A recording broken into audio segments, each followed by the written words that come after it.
principal teared up talking about it. There were people sitting next to me in the courtroom gallery who teared up too. What's causing you to get emotional? It was a very traumatic day.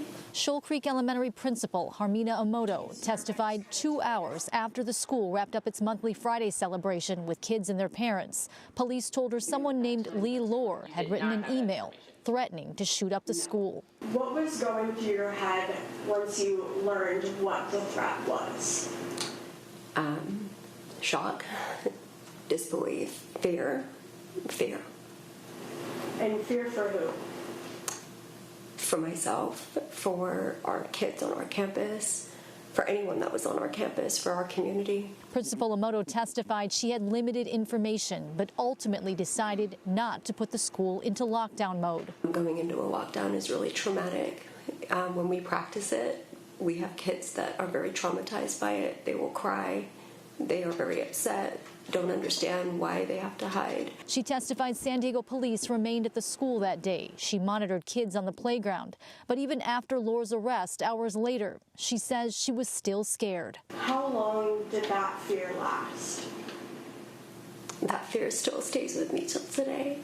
Principal Emoto is the victim named in this criminal case, but Lohr's public defender made it clear Lohr never named her. On December 1st of 2023, when Officer Valdez showed up to the school, he informed you that there was a threat made to Shoal Creek Elementary, right? Yes.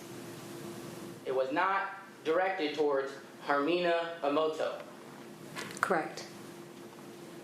It was specifically towards the entity of the school.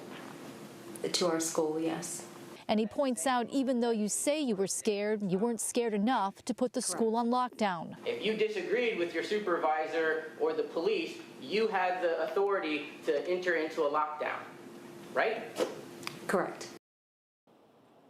And he also went through this email that she had sent home to parents where she wrote there was no credible threat. Officers determined the threat wasn't credible. So his point is, you say you're scared now, but back then you conveyed that you weren't that afraid. So his point is, which is it? Anna and Marcella.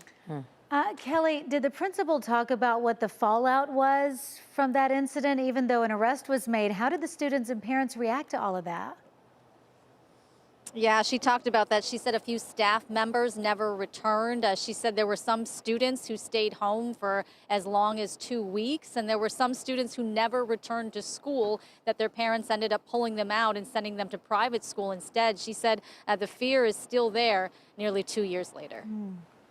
A lot of real emotions there, and we'll continue to follow this case, see what happens. Thanks so much, Kelly.